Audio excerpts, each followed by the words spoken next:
সবাইকে স্বাগত জানাচ্ছি আরআইএল অ্যাঙ্গেল চ্যানেল স্কয়ারবার নিবেদিত দেশ সাম্প্রতিকে। দর্শক সোনিয়া হক আপনাদের সাথে আছি এবং আজকে আলোচনার বিষয় রেখেছি সংসদের কাছে প্রত্যাশা। বিষয়টি নিয়ে কথা বলতে আমার সাথে আজকে স্টুডিওতে যুক্ত হয়েছেন রহিন হোসেন প্রিন্স, সাবেক সাধারণ সম্পাদক বাংলাদেশি কমিউনিস্ট পার্টি, এবং যুক্ত আছেন advocate Nazrul Islam Chhoton, deputy attorney general. দুজনকে স্বাগত জানাচ্ছি এবং সংসদের কাছে প্রত্যাশায় এই বিষয়টি নিয়ে আলোচনা করতে চাই। ত্রয়োদশ জাতীয় সংসদ চলছে, অধিবেশন চলছে, আজকে চতুর্থ কার্য দিবস যদি ভুল না করি শেষ হলো। প্রত্যাশার জায়গাটা থেকে যদি আলোচনা শুরু করি, সীমাবদ্ধতাও রয়েছে, বাস্তবতাও রয়েছে, অনেক বিষয় চ্যালেঞ্জ রয়েছে। আমি প্রত্যাশা দিয়ে শুরু করতে চাই। রহিন হোসেন প্রিন্স, এই সংসদের কাছে প্রত্যাশাটা কেমন আপনার, এবং এই 4 দিনের যে কার্যপ্রণালী সবকিছু মিলিয়ে আপনার কাছে কেমন মনে হচ্ছে? সংসদটি কি প্রাণবন্ত হচ্ছে নাকি সেই আগের মতো? ধন্যবাদ আপনাকে। এখানে আমাদের বিশিষ্ট আলোচক ডেপুটি অ্যাটর্নি জেনারেল, ওনাকে ধন্যবাদ জানাই, যারা শুনছেন শুভেচ্ছা জানাই। না, আপনি সূচনা যেটা করেছিলেন এবং এখন যেটা বললেন, এটাকে একটু কেন্দ্রবিন্দুটা আগে করি। সেটা হচ্ছে যে বলেছেন এই সংসদের কাছে প্রত্যাশা। কারণ সাধারণভাবে সংসদের কাছে প্রত্যাশা বললে প্রশ্নটা চলে আসে যে সংসদটা কোন ধরনের হয়েছে, সুতরাং প্রত্যাশাটা তাদের কাছে কেমন। তা সেটা যদি আমি ছোট করেই বলি, সংসদ বলার আগে একটুখানি জাস্ট একটু টেনে আনা দরকার যে আমাদের দীর্ঘদিন ধরেই পুরো নির্বাচন ব্যবস্থাটাই ধ্বংস হয়ে গেছিল। এইবারও আমরা শুরুতে, আমরা বলতে আমি কমিউনিস্ট পার্টি এবং বামপন্থীদের কথা বলছি, আমরা কিন্তু শুরুতে চেয়েছিলাম যে পুরো নির্বাচন ব্যবস্থার একটা আমূল পরিবর্তনটা করা হোক, আরপিও সংশোধন সহ যা যা করার, এই কাজগুলো করেই একটা নির্বাচনের দিকে আমরা যাই। কিন্তু সেই কাজটা কিন্তু হয়নি। বহুল আলোচিত, এখানে আমরা একাধিকবার আলোচনা করেছি এবং নির্বাচন নিয়ে নানা অনিশ্চয়তা ছিল, যার জন্য সেই দিকে এসে আপনার এখানে অনেক জায়গায় বলেছি যে পরিস্থিতি যা, তাতে আমরা একটা ন্যূনতম গ্রহণযোগ্য নির্বাচনের দিকে দ্রুত আগানো দরকার। কারণ এটা না হলে গণতন্ত্রের পথে হাঁটা, এটা ব্যাহত হলে আরো সংকটে পড়ব। তাহলে সেই প্রেক্ষিতে যে সংসদ নির্বাচিত এবং গঠিত হয়েছে তার কাছে আমরা বলছি। এবং এই সংসদে আমরা নির্বাচিত হতে পারিনি, আমাদের প্রতিনিধিত্ব নাই, এবং এটা আমরা কি বলবো, মন খারাপ করতে পারি, খারাপও লাগতে পারে, কিন্তু এই বাস্তবতা আমরা দেখছি যে সংসদকে আমরা দেখছি, তাতে এখানে বিএনপির 2/3 মেজরিটি, আরেকটা হচ্ছে এখানে যারা মুক্তিযুদ্ধের বিরোধী শক্তি, তারাও এই পার্লামেন্টে একটা বড় অবস্থান নিয়ে আছে। এইটা একটা গেল একটা পয়েন্ট। সুতরাং আমি বলছি যে এই কথাগুলো থাকলেই প্রত্যাশার বিবেচনাগুলো কিন্তু চলে আসা যাবে। দ্বিতীয় আর একটা বিবেচনা করেই আমি মাঝে এই যে কয়দিনের কথা প্রাণবন্ত অন্য জায়গায় আসে, এটা মনে রাখা দরকার। আমরা যখন এই গণ অভ্যুত্থানের পরপর যে আলোচনাগুলো করলাম, আমাদের সবাই মিলে যে ঐক্যমত্যের আলোচনা বলি বা বিভিন্ন সময় যে কথাগুলো সামনে এনেছি, তা দেখবেন প্রথমে একটা ছিল যে পুরো এই সংবিধান ছুঁড়ে ফেলানোর কথা কারোর কারোর কাছ থেকে, সংবিধান আমূল পরিবর্তন, রিরাইট করার কথা। পরিবর্তন কোনো সেটা অসুবিধা নেই, হ্যাঁ, কিন্তু ছুঁড়ে ফেলানো পর্যন্ত আর কি বলি। এবং এটা জানার কথা কারা কি করেছে জানি, আমি এই শুনে পুরনো আলোচনায় যাচ্ছি না। তাই বলছি যে তাদের একটা অংশ কিন্তু সংসদে আছে, কারণ সংসদের একটা বড় কাজ এবার আসে, ঐক্যমত্যের আলোচনা হচ্ছে পুরো সংবিধান আমরা সংস্কার বা পরিবর্তনের নামে কি করব না করব এই ক্ষেত্রে। তাহলে এই রকমের পরিস্থিতির পরে আমরা সংসদে আমরা গেছি। তো যাই হোক, এবং আরেকটা ছিল যে এটা সংবিধান সংস্কার পরিষদ, একই সাথে এটা হবে কি হবে না, এটাই। তো এই জায়গাটায় এই কথাটা বলতে হচ্ছে কারণ আপনি সংসদ অলরেডি আলোচনা উঠে গেছে। আমরা কিন্তু এই পয়েন্টে অনেকবার বলেছি, প্রথম দিন থেকে বলেছি যে সংবিধানের বিষয়ে আমরা যে ঐক্যমত্যের আলোচনা করছি, তাতে যত শতভাগ যে পয়েন্টগুলোতে আমরা একমত হয়েছে, যারাই নির্বাচিত হোক না কেন তারা সংবিধান সংস্কারের দিকে আগাক। কারণ আমরা কমিউনিস্ট পার্টি কিন্তু 72 সালের এই সংবিধানের 4 মূলনীতিকে আফোল্ড, অনেক পজিটিভ দিক আছে বলেও বলেছি, এই সংবিধানে অসম্পূর্ণ আছে, আমরা ওই আমলেই বলেছি, 72 সালেই বলেছি, এখন শুধু না। তারপরে বামপন্থীরা অনবরত বলে যাচ্ছে যে সংবিধানে অনেক যে অসম্পূর্ণতা আছে দূর করে আগাতে হবে, বিএনপি এবারও বলেছে, আর অন্যরা তো আরো অন্যভাবে বলেছে। তো সেই জায়গাটিতে সংবিধান সংস্কার পরিষদের যখন আলোচনা এলো, আমরা দেখলাম যে কিসের মধ্য দিয়ে এলো, আমাদের রাষ্ট্রপতির একটা অধ্যাদেশের মধ্য দিয়ে। তখন আমরা বলেছি যে আসলেই সংবিধানে নাই, আবার সংবিধানের এইরকম জায়গায় আনার কোনো অধিকার, কোনো অধ্যাদেশ দেওয়ার কি অধিকার কারোর আছে? কারণ তাহলে তো হয় না, সেটা এটা আইন পারমিট করে না। অধ্যাদেশ দিতেই পারে, এবং অধ্যাদেশ 30 দিনের মধ্যে যদি রেকটিফাই না করে এটাকে তো ইনভ্যালিড হয়ে যাবে। তো এইরকম একটা প্রেক্ষাপট আবার কেউ কেউ ওইটাকেই মডেল করে এটা চায়। তো এই জন্যে আপনি প্রথম দিন থেকে, আমি কথাটা বলছি এই কারণে, কারণ এইবারের সংসদকে আপনি ভাবতে গেলে ওইটা আগে দেখতে হবে। তাহলে প্রথমেই তো এক ধরনের বিএনপি সংকট। শপথ নিল না, হ্যাঁ, সেটাতে correct। সমাধানটা কি? এই যে তাহলে এক্ষেত্রে আমি বলবো আমাদের সাথে বিএনপি শপথ না নেওয়াটাই খুবই যুক্তিসঙ্গত কাজ করেছে। কারণ তাই না হলে আমাদের বিবেচনায়, কারণ এইটা এর কোনো আইনগত ভিত্তি থাকতো না, এটা একটা নতুন জটিলতা পড়তো। কারণ আমাদের নির্বাচন কমিশন যারা নির্বাচন করেছে তারা অন্যটা করলেও তাদের কিন্তু সাংবিধানিক কাজ হচ্ছে জাতীয় সংসদের নির্বাচন করা আর হচ্ছে রাষ্ট্রপতি নির্বাচন করার। আর বললাম যে অধ্যাদেশ দিলেই সেইটাই হয়ে যাবে এমন না, কারণ অনেক অধ্যাদেশের, এখানে আমার কিন্তু আগেও বলেছি, এটা এখন বলছি তা না, শতবারের উপরে বলেছি, টেলিভিশনেও বলেছি যে রাষ্ট্রপতিটা দেওয়ার অধিকার আছে কিনা বলেছি এটা আইনবিদদের কাছে দিই, তারা এই বিষয়ে কথাবার্তা বলুক। অলরেডি এটা নিয়ে মামলাও অলরেডি হয়েছে। তাহলে সেই জায়গায় আমি মনে করি বিএনপিটা যথাযথ কাজ করেছে। অন্যরা যেটা নিয়েছেন আমরা কোনো ভ্যালিডিটি দেখি না। তাহলে আলোচনায় দেখেন আজকে এসে যখন আলোচনার নর্মাল প্রসেসটা আসলো তখন এটা দাঁড়ালো। তার আগে এবার আসলে আমি মূল জায়গায় চলে আসছি, খালি একটু ছোট করে বলি। প্রথম দিন এটা আমাদের কাছে প্রত্যাশা ছিল না যে যারাই হয়েছে যে যেভাবেই হোক না কেন, কিন্তু তারা ওই ধরনের যে যুক্তিতে বয়কট করছে এটা যুক্তিতে আসে না। কারণ এই রাষ্ট্রপতির অধীনেই তো তারাই শপথ নিয়েছিল।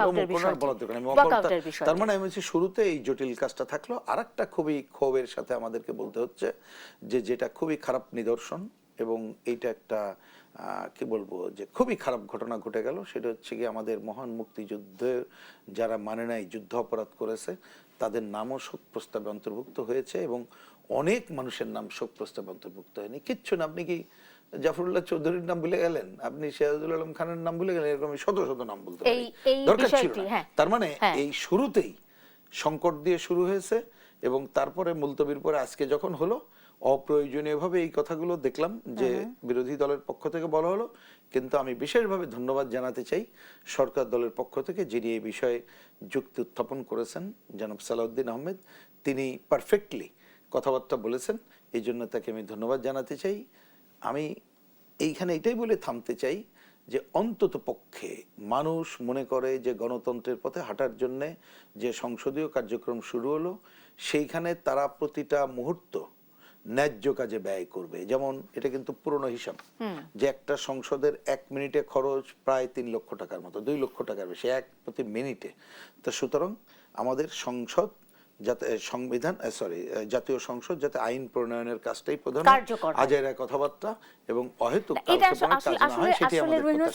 এই আলোচনাটা কিন্তু এত সংক্ষিপ্ত নয়, অনেক বিস্তৃত একটা আলোচনা। আমরা নিশ্চয়ই আলোচনাটা এগিয়ে নিয়ে যাব, এখানে শেষ করার কোনো প্রয়োজন নেই। আপনি অবশ্যই যুক্ত করবেন আপনার বক্তব্যের সাথে। আমি একটু অ্যাডভোকেট নজরুল ইসলাম ছোটনের কাছে যেতে চাই। আইন নিয়ে যেহেতু কথা হচ্ছে, আমি একটু বিরোধী দলীয় নেতা ও জামায়াতে ইসলামের আমির শফিকুর রহমান সাহেবের একটি বক্তব্য দিয়ে শুরু করি। সেটা হলো সংবিধান সংস্কার পরিষদ গঠন নিয়ে সৃষ্ট সংকটের সমাধান জাতীয় সংসদের ভেতরে হোক, এমনটা চায় বিরোধী দল। তবে সংসদের ভেতরে এর সমাধান না হলে রাজপথে নামবেন বলে তিনি জানিয়েছেন। মানে এরকম একটি হুঁশিয়ারি তিনি দিয়েছেন। এর মধ্যে রাষ্ট্রপতির ভাষণ, ওয়াকআউট, প্রথম দিনই বিরোধী দলের ওয়াকআউটের বিষয়টি রয়েছে, এবং সেই সাথে এই যে সংবিধান সংস্কার পরিষদে বিএনপি শপথ না নেওয়া, এই বিষয়গুলো নিয়ে সংসদে এক ধরনের জবাবদিহিতার জায়গা তৈরি হবে, এটা আমরা অনেক আগেই ভেবেছিলাম, চিন্তা করেছিলাম। এখন সমাধানটা কি? রুহিন হোসেন প্রিন্স বলেছেন যে একটা সংকট দিয়ে কিন্তু সংসদ তার যাত্রা শুরু করেছে। ধন্যবাদ আপনাকে, ধন্যবাদ জানাচ্ছি আমার সহলোক প্রিন্স ভাইকে। দেখুন, জামাতের আমির সাহেব, শফিক সাহেব, উনি বলেছেন যে যদি সংবিধান সংস্কার পরিষদ যদি না করা হয় তাহলে ওনারা আন্দোলন করবেন। ওনারা দেখবেন যে স্ববিরোধী আচরণ করছে কিন্তু সংসদের প্রথম দিন থেকেই। ওনারা যে রাষ্ট্রপতির আন্ডার আপনারা দেখবেন যে এনসিপির যে নাহিদ ইসলাম, তারা কিন্তু উপদেষ্টা হিসেবে শপথ নিয়েছেন। একই সাথে তারা যখন সংসদে আসলেন, সংসদে এসে তারা ওয়াক ওভার করে চলে গেলেন। কেন? স্পিকার রাষ্ট্রপতি ভাষণ দেবেন। তাহলে এটা কি তাদের স্ববিরোধী হলো না? এবং আবার আজকে দেখবেন তারা কিন্তু আবার বলছে যে 50 ঘন্টা সংসদের রাষ্ট্রপতির ভাষণের উপরে আলোচনা হোক। তাহলে বিষয়টা কি? স্ববিরোধী। উনি সকালে এক কথা বলছেন, বিকেলে এক কথা বলছেন, দুপুরে এক কথা বলছেন। এখন বিএনপি একটি শপথ নিয়েছে এবং বিরোধী দল জামাতের নেতৃত্বে এনসিপির সাথে তারা 2টি শপথ নিয়েছে। এখন প্রশ্ন হচ্ছে যে যেই শপথটির কথা তারা বলছেন এটা তো আমাদের সংবিধানে নেই। এটা সব আইন বিশেষজ্ঞ যারা আছেন তারা কিন্তু বলছেন যে এটি যদি সংসদ মনে করে যে এই সংবিধানের এই বিধানটি, এই শপথনামাটি যদি আর্টিকেলে অনুচ্ছেদে যুক্ত করে সংবিধান যদি জাতীয় সংসদ এটা মনে করে যেটা, তাহলে এটা হবে, এটা দেন তখন এখানে শপথ নেওয়ার সুযোগ আছে। যেটা বারবার বলা হচ্ছে যে আপনি যদি সংবিধানের বাইরে গিয়ে কোনো কিছু করেন, সেটা তো আবারও অসাংবিধানিক একটা কাজ হলো, সেটা আবারও ভবিষ্যতে চ্যালেঞ্জের মুখে পড়বে, আবারও গণতন্ত্র ব্যাহত হবে। এই জন্য রাজপথে আন্দোলন দিয়ে এটা আর হবে না। যেহেতু ঐক্যমত্য কমিশনে আলোচনা হয়েছে, সবগুলো দল ঐক্যমত্য পোষণ করেছে, সেখানে সালাউদ্দিন সাহেব দেখবেন সংসদে বলেছেন যে আমরা এটি সংসদে আলোচনা করে একটি শান্তিপূর্ণ সমাধান করে আমরা এই সংবিধানের সংশোধন করে দেন, আমরা হচ্ছে এই শপথ নেওয়া যাবে। জুলাইয়ের সাথে সকলেই একমত যে জুলাই যে অভ্যুত্থান, এটি আমাদের আবেগের জায়গা, কিন্তু আবেগ দিয়ে তো আসলে সংবিধান চলবে না, রাষ্ট্র চলবে না, দেশ চলবে না। আবেগের শ্রদ্ধা রেখে, আবেগকে পুঁজি করে আইনগতভাবে, সাংবিধানিকভাবে এই কাজটিকে করতে হবে, দেন আমার মনে হচ্ছে বাংলাদেশ একটি শান্তিপূর্ণ জায়গায় পৌঁছে যাবে। এবং আমি আরেকটি কথা উল্লেখ করতে চাই, আজকে কিন্তু ত্রয়োদশ সংশোধনী যে বিল বাতিল হয়েছিল তত্ত্বাবধায়ক সরকার, সেটি কিন্তু আজকে পূর্ণাঙ্গ রায় ঘোষণা হয়েছে। আজকে কিন্তু সেই সংবিধানের রায় হয়েছে এবং সেখানে পূর্ণাঙ্গ রায় এসেছে যে সর্বশেষ প্রধান বিচারপতি যিনি থাকবেন অবসরপ্রাপ্ত, তিনি হবেন তত্ত্বাবধায়ক সরকারের প্রধান। সো বাংলাদেশে আবার অফিসিয়ালি তত্ত্বাবধায়ক সরকার ফিরে আসলো এবং গণতন্ত্র সংযত হলো, মজবুত হলো। আমি মনে করি যে যারা অন্যভাবে পেছনের রাস্তা দিয়ে ক্ষমতায় আসতে চায় বা স্বৈরশাসক বা আবারও কোনো ফ্যাসিস্টের জন্ম হবে না বলে আশা করছি। যেহেতু বাংলাদেশে বেগম খালেদা জিয়ার নেতৃত্বে 1996 সালে এই তত্ত্বাবধায়ক সরকার ব্যবস্থা প্রবর্তন হয়েছিল, সেই ফ্যাসিস্ট হাসিনা তিনি কিন্তু আদালতের ঘাড়ে বন্দুক রেখে আদালতের মাধ্যমে এই বিধানটি বাতিল করে দিয়েছেন এবং 4টি নির্বাচন তিনি করেছেন। কোনোটি ভোটের রাতের নির্বাচন, কোনোটি ডামি নির্বাচন, কোনোটি বিনা ইলেকশন। 154 জন এমপি কিন্তু নির্বাচিত হয়েছিল বিনা ভোটে, যাদের কোনো ভোট করতে লাগেনি। তা আমি মনে করি আজকে বাংলাদেশের জন্য একটি ঐতিহাসিক দিন, আবারও অফিসিয়ালি বাংলাদেশে তত্ত্বাবধায়ক সরকার ব্যবস্থা ফিরে এসেছে। এবং একই সাথে আমি বলবো বিরোধী দল, আপনি ইন্টারেস্টিং একটা বিষয়, এইবারের সংসদটা কিন্তু আমার মনে হয় স্বাধীনতার পরে 220 জনের প্লাস যারা প্রথমবার সংসদ সদস্য নির্বাচিত হয়েছেন। সো যেহেতু নতুন, তাদেরও বুঝতে হবে, বিষয়গুলো জানতে হবে, এটা আলোচনার বিষয়, এটা দোষের কিছু নয়। মানুষ জন্ম থেকে কোনো কিছু শিখে আসে না, মানুষ জন্মানোর পরেই শিখে। তা আমি মনে করবো যে এই যেহেতু নতুন সংসদ, তরুণ, এবার অনেক তরুণ, অপেক্ষাকৃত তরুণ সাংসদরা রয়েছেন, তারা আশা করি যে এটি সাংবিধানিকভাবে, আইনগতভাবে এই সংবিধান সংস্কার পরিষদটা সংবিধানে যুক্ত হবে এবং বাংলাদেশে এই জুলাই যে সনদ সেটি বাস্তবায়িত হবে বলে আমি মনে করছি। রাষ্ট্রপতির ভাষণ নিয়ে এত বিতর্ক কেন? দেখুন, রাষ্ট্রপতি বাংলাদেশে ভাষণ দিবেন, এটা কিন্তু সংবিধানের একদম স্পষ্ট বিধান রয়েছে। তো সেক্ষেত্রে এখন জামাতে ইসলামী, আপনারা দেখবেন যে একটা ইন্টারেস্টিং, যদিও তাদের আমাদের স্বাধীনতা যুদ্ধে তাদের ভূমিকা নিয়ে প্রশ্ন, আমি আসলে অতীতে ফিরতে চাই না, কিন্তু আমার কাছে একটা জিনিস অবাক লেগেছে যে এইবার আপনি যখন দেখবেন রাষ্ট্রপতি যখন আসলেন, জাতিসংঘ যখন বাঁচছেন, তারা কিন্তু বসে আছেন। আমি জানি না তারা কি এটা জ্ঞানে করেছেন না অজ্ঞানে করেছেন, নাকি এই দেশের প্রতি তাদের আসলে যে মমত্ববোধটা নেই। জাতীয় সংগীতের সময় তারা সংসদে বসেছিলেন, সেখানে আমাদের বিএনপি মহাসচিব মির্জা ফখরুল ইসলাম সহ অনেকে ইশারা করছেন যে আপনারা উঠে দাঁড়ান। সো এখন এই বিষয়টি আমার কাছে বোধগম্য নয় যে তারা কেন এটা করলো। আমি মনে করি যে তারা বাংলাদেশের স্বার্থে, দেখবেন প্রধানমন্ত্রী তারেক রহমান একটি কথা বলেছেন যে আমাদের মতের অমিল হবে, আমাদের ভিন্ন মত থাকবে, কিন্তু বাংলাদেশের প্রশ্নে আমরা এক, বাংলাদেশ প্রশ্নে আমাদের কোনো বিরোধ থাকবে না, এই বাংলাদেশকে নিয়ে যেতে হবে। এবং আপনি দেখবেন যে বাংলাদেশের ইতিহাসে আমার মনে হয়, বাংলাদেশ না, আমি যদি বলি যে এশিয়া মহাদেশে একটি দল সরকার গঠন করার পরে আপনি দেখবেন যে অনেকের ভোটের কালির আঙ্গুলের মানে কালিটাও মুছে নাই, সেখানে যে ফ্যামিলি কার্ড সেটি কিন্তু 39,000 ফ্যামিলিকে অলরেডি দিয়ে দেওয়া হয়েছে। এটি একটি মাইল ফলক। আমি বলবো যে তারেক রহমান প্রধানমন্ত্রী তিনি কতটা বাংলাদেশ নিয়ে ভাবছেন, যে উনি কথা বলছেন, যে উনি ফ্যামিলি কার্ড অলরেডি বাস্তবায়ন করে ফেলছেন। ফার্মার্স কার্ড আমার মনে হচ্ছে হয়তো 2-1 দিনের মধ্যে ফার্মার্স কার্ডটাও চালু হয়ে যাবে। এবং আপনি দেখবেন যে খাল খনন কর্মসূচি কিন্তু অলরেডি ঘোষণা করা হয়ে গিয়েছে, মানে নির্বাচনী প্রতিশ্রুতি অনুযায়ী সেই কাজগুলো বাস্তবায়নের জন্য দেশের মানুষের উন্নয়ন কিভাবে করবে, যত দ্রুততম সময়ের মধ্যে বাস্তবায়িত হচ্ছে। কিন্তু ওই যে আপনি একটা কথা বললেন, যেটা জাতীয় সংগীতের সময় আসলে বিরোধী দলের বসে থাকা, প্রিন্স ভাই আপনি কি কোনো ব্যাখ্যা পান এটার? আসলে সবাই একসাথে বসে থাকবে, আমি দেখি কি, কারণ এই যে যারা বসেছিল তাদের কাছে তো প্রত্যাশা নাই, কারণ তারা তো এই জাতীয় সংগীত প্রকৃতপক্ষে মানেই না। আমি দেখলাম, আমাকে একজন পাঠিয়েছে, যদি আমি চেক করতে পারিনি, কারণ ওদের তো দেখেন নারীদের প্রতি ওদের কি বিদ্বেষ আমরা জানি। অনেক নারীরা তারপরে সেলফ তাদের পক্ষেই চলে গেছে। এটা একটা খুবই বিবেচনার বিষয়। একটা নারী আমার ভিডিওতে দেখলাম, তিনি কোন দল করেন জানি না, তিনি বলছেন যে কেন জাতীয় সংগীতের সময় উঠে দাঁড়াতে হবে। একটা বিরতি নিব। আমি বিস্তারিত আসলে এই বিষয়টা নিয়ে শুনতে চাই আপনার কাছে। আমি একটা বিরতি নিব। বিরতির আগে আমি শুনতে পারবো না ঠিক মতো। আমি আড়াইল অ্যাঙ্গেল চ্যানেল স্কয়ার বার নিবেদিত দেশ সম্প্রীতিকে একটা বিরতি নিয়ে ফিরছি, সঙ্গে থাকুন।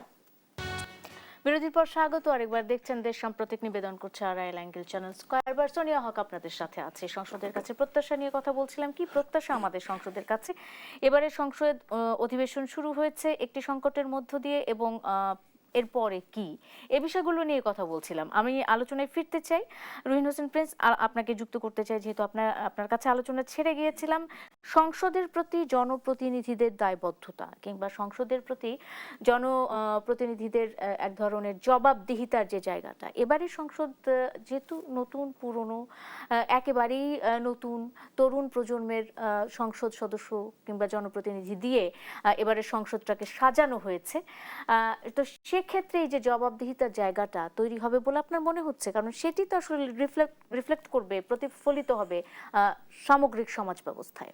না, আমি আগের ধারাবাহিকতা ছোট্ট একটু কথা বলি। জাতীয় সঙ্গীতের কথা বলেছিলেন, মানে বলেছি, বাড়াইতে চাই না আমি। কারণ আমার বিবেচনায় এইখানে বিশেষ করে এনসিপির কিছু তরুণরা আছে, যদিও তারা জামাতের সাথে ঐক্যবদ্ধ নির্বাচন করেছে, কিন্তু আমি ব্যক্তিগতভাবে এদের সবাই না হোক, কিছু মানুষের কাছে বিশ্বাস করতে চাই জাতীয় সঙ্গীতের অবমাননার মধ্যে তারা থাকবে না।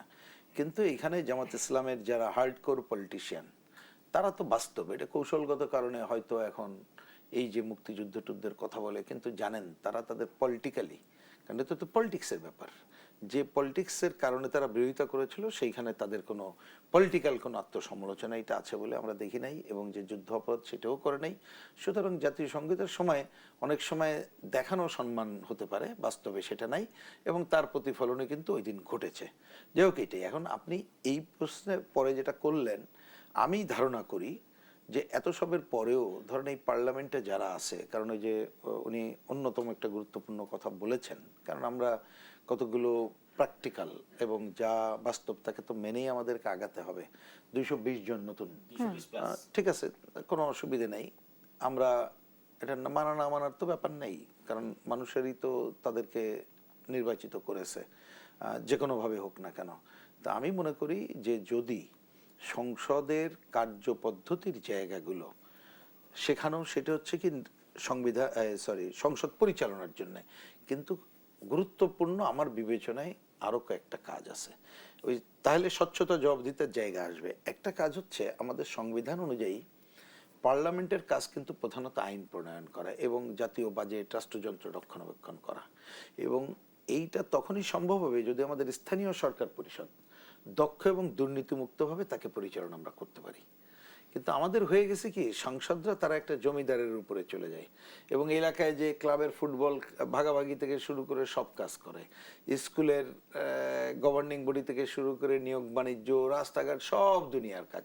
আর আমরা যেহেতু এলাকার লোক ভোট দেয়, মানুষও কিন্তু এটা চিন্তা করে। আমি মানুষকে দোষ দিচ্ছি না। তাহলে সিস্টেমটা যদি আমরা পাল্টায় ফেলতে পারি, যে ওনারা আইন প্রণয়ন সহ প্রধান কাজ করবেন, এবং হ্যাঁ নিশ্চয়ই তারা এলাকার তো দেখাশোনা করার কাজ করুক, কিন্তু উন্নয়নের কাজটা স্থানীয় সরকার পরিষদ করবে দ্রুত সময় নির্বাচন হওয়ার পরে। তাহলে আমরা যদি এইটা করতে পারি, এবং পার্লামেন্ট মেম্বাররা তারা স্থানীয় কোনো জমিদারিত্ব করতে পারবে না। কারণ ইতিমধ্যে দেখেন এই সরকার প্রধান, তিনি তো কতগুলো আমার বিবেচনায় আমাদের কালচার যা ছিল সেখান থেকে কিছুটা পজিটিভ সিগন্যাল দেওয়ার চেষ্টা করছে। আপনি সে যানজটের কথা, মানে কি বলবো, যে গাড়ির বহর থেকে শুরু করে অন্য জায়গায়, মানে হ্যাঁ, মানে এই ধরনের একটু সিম্পল চলাফেরা বা ধরেন একটা চেয়ারের বিষয়টাও গুরুত্বপূর্ণ। তো এখন ওই কথাটা আমি একটু মজা করে বলি, যে ধরেন উপরে বিএনপির সভাপতি এটা করলো, কিন্তু মনে মনে কিন্তু বিএনপির সভাপতি আছে। তো এখন মনে মনে বিএনপির সভাপতি যদি ওই দায়িত্ব পালন না করে, বা ওনাদের উকিল লেবারের মধ্যেও যে সব বিএনপির সভাপতি যারা আছেন, সভাপতি মানে প্রতীকের কথা বলছি, ওইটা যদি কালচারালি উন্নয়ন না করা যায়, তাহলে কিন্তু মানুষ এটা গ্রহণ করবে না, এবং স্বচ্ছতা জবাবদিহিতার মানে তিনি যে বার্তাটা দিতে চাচ্ছেন, আমি সেই বলতে বার্তাটা চাচ্ছি, সবাই নিচ্ছে আমি কিনা? বলছি তাহলে দলীয়ভাবে, কারণ যেহেতু তারা 2/3 মেজরিটিতে আছে, তারা যদি দলীয়ভাবে যার যার সংসদের দায়িত্ব কর্তব্য, আইন প্রণয়নের জায়গা সহ এটাই, এবং ওই যে খালি হা ভোট থাকলে হাত তোলেন বা হা বলেন, নট দ্যাট। একটা আইন যখন আসবে তখন এই আলোচনাগুলো যদি করতে পারি, কারণ এইবার দেখেন আমরা কিন্তু এই পয়েন্টে একমত হয়েছি যে আমাদের একটা 70 অনুচ্ছেদে যে কোনোটাই বিরোধিতা করা যাইতো না। এখন কিন্তু বলা আছে আমাদের সংসদ সদস্য তারা এক অর্থে স্বাধীন। একটা হচ্ছে আপনার জাতীয় বাজেট, বা সরকারের প্রশ্ন এই রকমের জায়গাগুলো ছাড়া তারা কিন্তু আপনার মানে অনাস্থার জায়গা ছাড়া বাকি জায়গাগুলো কিন্তু তাদের মতামতটা দিতে পারবে, ভোটও দিতে পারবে। এবং এটা আপনি শুনে রাখেন, যদি এটা আমরা আনি, এটা মানা হয়, আমি আশা করি এটা মানা হবে, কারণ এটা এই পয়েন্টে কিন্তু আমরা সবাই একমত ছিলাম, বিএনপি একমত, বামপন্থীরা একমত, অন্যরাও একমত ছিলাম, যে তাহলে এমনকি রাষ্ট্রপতি নির্বাচনও যদি হয় এই যে দলের মধ্য থেকে, ওখানে কিন্তু গোপন ভোটে হবে এবং ওইখানে কিন্তু কোনো বার নাই যে দলেরটা দিতে হবে, দিতেই পারে সে, তা আমি উদাহরণ দিলাম। তার মানে আমি বলছি এই প্র্যাকটিসগুলো যদি আমরা আনতে পারি, আর সাংসদ যিনি নির্বাচিত হয়েছেন তিনি তার মত প্রকাশ করলে যতটুকু তার অধিকার আছে উপরের থেকে দলীয় প্রধান বা দলের খারাপ দৃষ্টি পড়বে না। খারাপ দৃষ্টি মানে তুমি আমাদের বিরোধিতা করলে তাহলে দেখে নেবো আগামীবার অমুক টমুক, তাহলে এইসব কালচারে যদি পরিবর্তন করতে পারি তাহলে কিছুটা স্বচ্ছতা জবাবদিহিতার মধ্যে আনা যেতে পারে।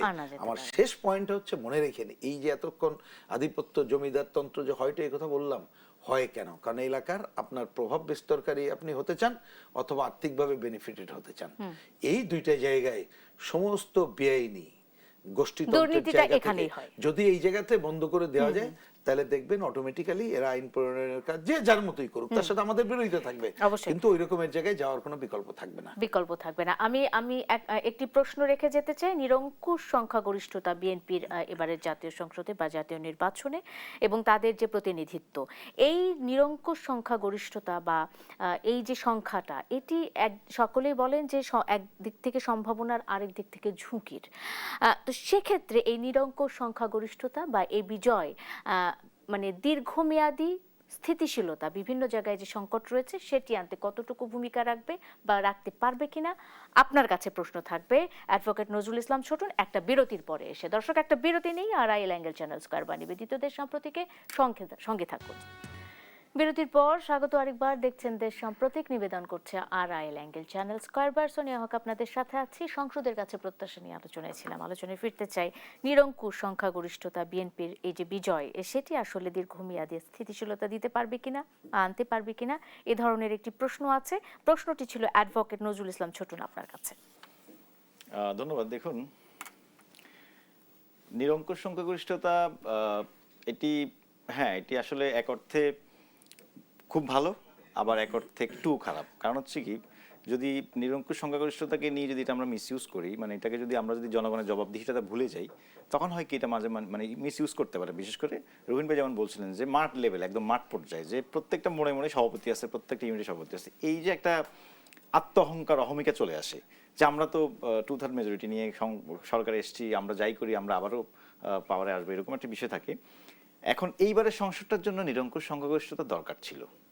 আপনি দেখবেন যে এখন যে বিশেষ করে আবারও যে সংবিধান সংস্কার পরিষদ নিয়ে যে একটি অচল অবস্থা সৃষ্টি করার চেষ্টা চলছে, সেক্ষেত্রে যদি এবার নিরঙ্কুশ সংখ্যাগরিষ্ঠতা না হতো তাহলে এবার সংসদ চালানোটা আমার মনে হচ্ছে সম্ভব হতো না। এটি মানে খুবই একটি মুখ থুবড়ে পড়তো, যে আপনি কোনো সিদ্ধান্ত নিতে পারতেন না।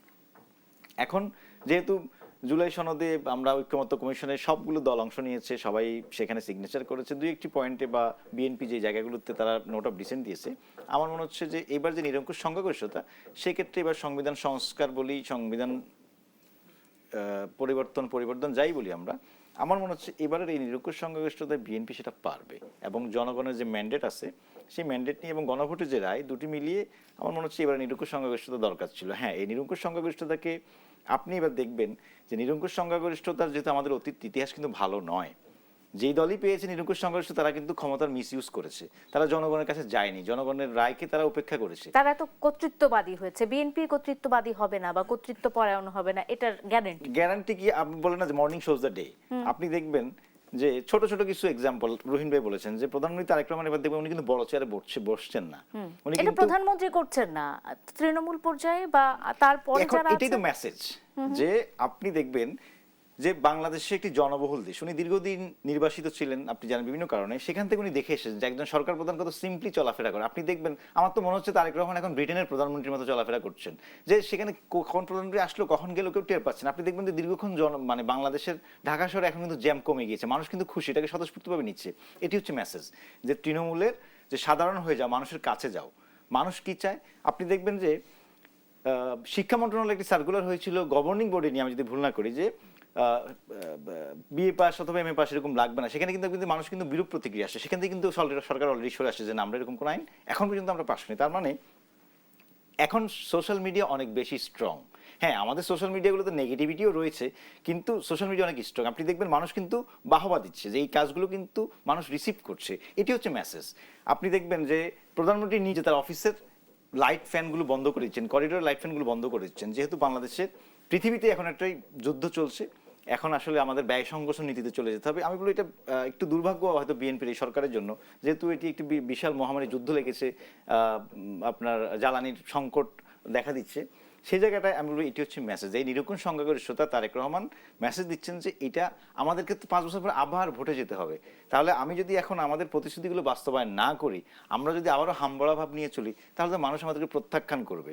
আমরা যে ম্যান্ডেট নিয়ে এসেছি, আমাদের যে নির্বাচনী প্রতিশ্রুতি ছিল, সেই প্রতিশ্রুতিগুলো বাস্তবায়ন করছে। আপনি দেখবেন সকলেই চেষ্টা করছে। আপনি সকাল থেকে আপনি বাংলাদেশের প্রধানমন্ত্রী আপনি দেখবেন, আমি জানি না যে সকাল 9টার আগে অফিসে চলে গিয়েছেন। যে প্রধানমন্ত্রী যখন অফিসে 9টায় চলে যাচ্ছেন, আপনার তার সচিবরাও কিন্তু চলে যেতে বাধ্য হচ্ছেন, মন্ত্রীরাও কিন্তু চলে যেতে বাধ্য হচ্ছেন। এটি হচ্ছে সিগন্যাল যে নিরঙ্কুশ সংখ্যাগরিষ্ঠতা, আমরা এবার ওই সেই হামবড়া ভাবে থাকবো না। এই কাজে 5 বছর কিন্তু অনেক লম্বা সময়, যদি কাজ করতে চায় অনেক লম্বা সময়। আপনি দেখবেন প্রতিটা মিনিট সেকেন্ডারে কিন্তু এবার কাজ হচ্ছে। আমি আশা করব এই কাজগুলো চলমান থাকবে, এই ধারাটি অব্যাহত থাকবে, যে সকলের কাজের প্রতি কমিটেড থাকবে। এবং বাংলাদেশে আমরা আগেও বলেছি যে দুর্নীতির বিরুদ্ধে কিন্তু একেবারেই তারেক রহমানের বলিষ্ঠভাবে বলেছেন যে দুর্নীতি একেবারে জিরো পর্যায়ে নেমে আসতে হবে। যে মানুষের যে ফ্যামিলি কার্ড নিয়ে কথা হচ্ছিল যে ইলেকশনের আগেও, যে এটা আসলে কি বাস্তবায়ন করা সম্ভব হবে কিনা। আপনি দেখবেন যে এবার যে ফ্যামিলি কার্ডের যদিও ছোট আকারে হয়েছে, এখন পর্যন্ত কিন্তু কোনো অভিযোগ আসেনি। এই কৃষক card, family card pilot project, এই পাইলট প্রজেক্ট দিয়ে হচ্ছে যেই লোকটি সত্যিকার অর্থেই নিডি, যার দরকার, সেই লোকগুলো যেন পায়। এই মাঠ পর্যায়ে আমাদের এখন বলা হচ্ছে যে বিএনপির যদি কোনো নেতাকর্মীর নামে কেউ কোনো রকমের কোনো কিছু চাই, বলা হচ্ছে তার বিরুদ্ধে সাথে সাথে অ্যাকশন। আপনি দেখবেন যে দলের বিরুদ্ধেও কিন্তু এখন অ্যাকশন নিচ্ছে। কেউ কোনো যদি শৃঙ্খলা বিরোধী কোনো কাজ করছেন, দেশ বিরোধী কোনো কাজ করছেন, মাঝে মধ্যে আমরা মিডিয়াতে দেখি যে ফ্যামিলি কার্ডের নামে টাকা পয়সা নিচ্ছেন, বা অনেক সময় আসলে এগুলো গুজবও থাকে, সাথে সাথে কিন্তু অ্যাকশন নেওয়া হচ্ছে যে কারো কাছ থেকে কেউ কোনো রকমের লেনদেন করবেন না। দুর্নীতি যদি না হয়, আমার মনে হয় বাংলাদেশের এই সরকার তারেক রহমানের নেতৃত্বে আমরা যেই পিছিয়ে ছিলাম এতদিন, সে একটি সম্ভাবনার দেশ, এটি উন্নত দেশে আমরা ইনশাআল্লাহ এগিয়ে যাব। অসংখ্য ধন্যবাদ অ্যাডভোকেট নজরুল ইসলাম ছোটন, রহিন হোসেন প্রিন্স, দুজনকে ধন্যবাদ জানিয়ে আজকের মতো শেষ করতে চাই দেশ সাম্প্রতিক। দর্শক, এই ছিল আজকের মতো আড়াই অ্যাঙ্গেল চ্যানেল স্কয়ার বা নিবেদিত দেশ সাম্প্রতিকের সাথে থাকার জন্য আপনাদের ধন্যবাদ। শুভরাত্রি।